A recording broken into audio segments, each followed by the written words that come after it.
From the moment a beautiful woman steps out of her house, dozens of men try to grab her attention and win her favor. Thanks to social media and dating apps, those dozens have turned into hundreds.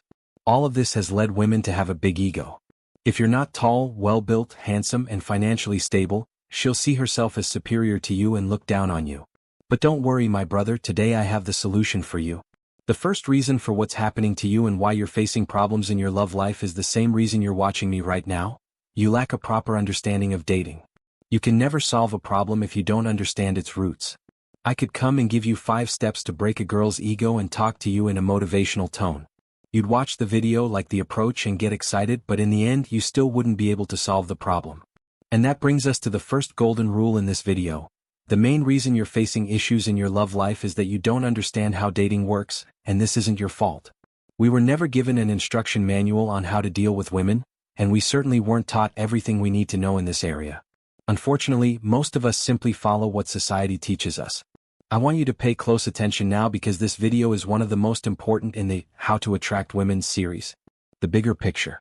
Dating may seem incredibly confusing, but it becomes much clearer when we step back and look at the bigger picture. Let's take a broad perspective. Instead of focusing on a specific goal, let's think about all the women and men in your city, your country, or even the entire world. From this wide-angle view, we can start to see the full picture. Dating is a marketplace, and there are laws that govern it, like an economy. These laws aren't strict rules you must always follow. Rather, they're general principles and patterns that are often true. They are the result of millions of years of human evolution. Going against this immense momentum is what causes frustration and confusion for most men, like swimming against the current instead of with it. The simplest and most effective strategies are those that align with these laws, not those that go against them. The laws of the relationship economy are rooted in our most primal biological instinct, the instinct to reproduce. But here's the thing. Men and women have evolved in different ways to fulfill this instinct, and their strategies often conflict with each other. This conflict goes back to the days of early humans. Back then, the best strategy for men was to impregnate as many women as possible. For women, the best strategy was to reject as many men as possible and secure the commitment of one man who could provide long-term security for the family. Today we may live in the space age, but our minds are still stuck in the Stone Age. Those ancient, primal drives are still within us. They've been shaping human behavior for over 1 million years, and they're not going to disappear anytime soon. This creates a fundamental conflict, which can be summarized as follows. Women are the gatekeepers of sex and men are the gatekeepers of commitment. In other words, women use sex to attract men and secure their commitment. Men use the promise of commitment to attract women and gain a sexual relationship. In the relationship market, sex and commitment are like currency. They are the resources men and women exchange to get what they want. This is why many married men face the issue of their wives no longer desiring intimacy as they once did. The reason is that the woman feels she has already secured the highest level of commitment she was seeking, which diminishes the biological drive that fuels her desire for intimacy with her husband. This isn't her fault, it's simply part of her nature. At the same time, don't get me wrong, women do enjoy sexual intimacy, but that's not the focus of our discussion today. In today's video, the key point we're focusing on is your currency, commitment. Your currency. In summary, there are 4 levels of commitment. Level 1. Your attention and approval. This is what a woman seeks when she first starts getting to know you, when she becomes aware of your presence in the relationship market.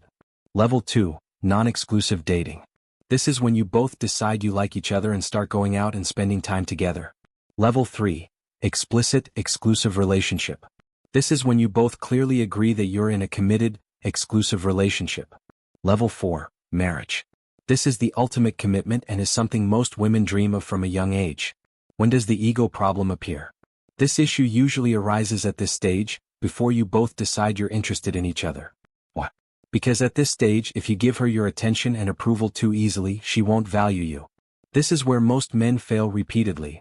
They give women too much attention simply because they find them attractive and desirable, leading the woman to undervalue them completely.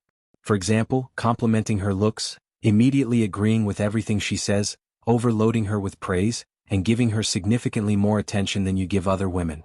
Your attention and approval are valuable resources that women desire, so perhaps it's time to become more selective about how easily you give them away. I've started to look at it this way. Just as you're not entitled to touch a woman's body or have a sexual relationship with her, women are not entitled to your attention and approval. You should only give these things to a girl who invests her time and energy in talking to you. This is what makes you valuable and worth pursuing. This is the mistake you're making that allows her ego to grow and overshadow you.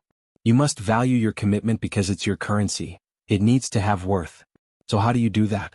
How do you bring her ego down and keep it in check? Even after getting past the first stage, her ego must stay low, and you must always remain on top. Here's the thing. When you and this girl are talking, her ego makes her see herself as above you. Most men either give in and show her she's better than them or try to bring her down. Both of these approaches are wrong. When dealing with a woman's ego, what you should do is elevate yourself above her. So how do you elevate yourself above her? By placing a high value on yourself. If you've been following me for a while, you've probably heard me say this many times. Success with women is nothing more than a state of mind. She feels what you feel. You can achieve this with 2 very simple steps. The golden rule. Step 1. Winning the game of chicken. Do you know what the game of chicken is? It's a challenge where 2 people head toward each other to see who will back down first. Nice guys are always the ones who back down. In every conversation, in every relationship, there's always someone who surrenders first, and in that exact moment, you hand over your power to the other person. You do it to be liked, to gain approval, to ease tension, or to avoid conflict. When you place a higher value on the other person than on yourself, you always back down first. You always blink first, always give up your position, and always hand over your power. What does blinking or surrendering mean? It's that moment when you notice from her tone of voice that you've said something wrong and you panic and backpedal. You've surrendered and she notices it. It's when you go on a date thinking, I'll flirt with her, I'll seduce her, I'll be attractive and charming, and then she says something like, I'm so over players. Suddenly you morph into the nice guy, trying to prove you're not one of those guys she dislikes. Ironically, the very ones who often end up in her bed. It's when you confidently approach a girl but notice her yawning, frowning, or doing something similar. Suddenly your mind goes blank because you're thinking maybe I annoyed her. It's when you hesitate before kissing a girl because you don't want to be wrong. You've surrendered. You wanted to kiss her but weren't 100% sure she wanted to be kissed, so you placed greater value on what she wanted. You've surrendered. You gave her the power in that moment. And this is the second golden rule in this video. I want you to take a screenshot of this rule, save it, and remember it for the rest of your life. People notice and respect you instantly when they realize they can't intimidate you. When someone feels their games and manipulative attempts won't work on you, you immediately gain power over them. When a beautiful woman senses that you're not intimidated by her, she assumes you're better than her. The reason players succeed with women is because women know they can't control them. By the way, many of you asked me to talk about how to be a player and how to ignite sexual desire in women. I'm sorry, but I can't discuss these topics because they are prohibited on YouTube and could jeopardize the channel. If you'd like to dive deeper into this subject, you can check out my online course. This is not a manipulation to sell the course, but I genuinely can't talk about it here. Anyway, let's continue the video. Remember what I said earlier, success with women is nothing more than a state of mind. Your status is defined by your attitude toward yourself, toward women, and by your confidence and courage. You must be willing to play the game of chicken and never back down first. She doesn't know your true status or how attractive you are. She looks at your attitude and behavior for clues. Here's another example to clarify this idea further. Imagine you're talking to a girl and you say, Ember Stoic is my favorite YouTuber. She responds, no, that guy just rambles and doesn't know what he's talking about.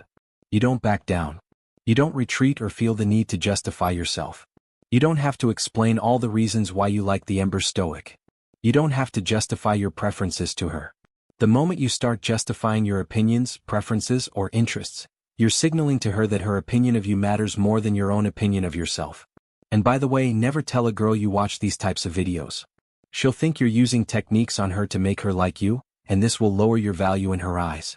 Honestly, I haven't even told a woman who might one day become my fiancée that I run this channel, and she might never find out. It's bad, sad, and kind of pathetic, I know. Step 2. Communicating from a position of implicit status. Let's say you're the one with confidence and power and you've won the situation. How can you communicate this without seeming like you're trying too hard, boasting, or coming off as arrogant? The best way to do this is by being non-reactive. I remember before I fully understood this concept, I was at a bar talking to a girl. She looked at my sneakers and said, I don't understand why guys wear sneakers to bars. You'd look so much better in a pair of shoes. Her comment threw me off completely. I reacted. I replied, actually, a lot of girls like these sneakers. I was almost stammering as I said it. That's an example of being reactive. My communication style completely changed because of her comment. She managed to control me with just a simple remark. Other guys might react differently. One might say, well, it's a good thing I'm not trying to impress you, but that's still a reaction. It's like when a girl asks you to buy her a drink and you refuse, you're still reacting. Unfortunately, this is one of the biggest mistakes I see many guys making. They try to come up with a clever, edgy response to impress the girl. It's pointless. I don't know where this idea came from. Why put yourself through the hassle of trying to find the perfect comeback? Anyway, I'll tell you later how to respond properly, but first, let me give you another example. What about when a girl compliments you? What if she says, I like your sneakers, they look great on you? Some guys will get nervous and start explaining where they bought them, who picked them out, or feel the immediate need to compliment her back by saying they like her outfit. So what does non-reactive communication look like? When a girl says, I don't understand why guys wear sneakers to bars, you'd look better in shoes, you stay completely calm and simply say, thanks for the advice, and then continue the conversation as if nothing was said. When a girl compliments you, just say, thanks, that's kind of you, and carry on the conversation like nothing happened. This is the style that conveys high status. A woman notices when you're unaffected by what she says, and this was the Ember Stoic. I'll see you in the next video.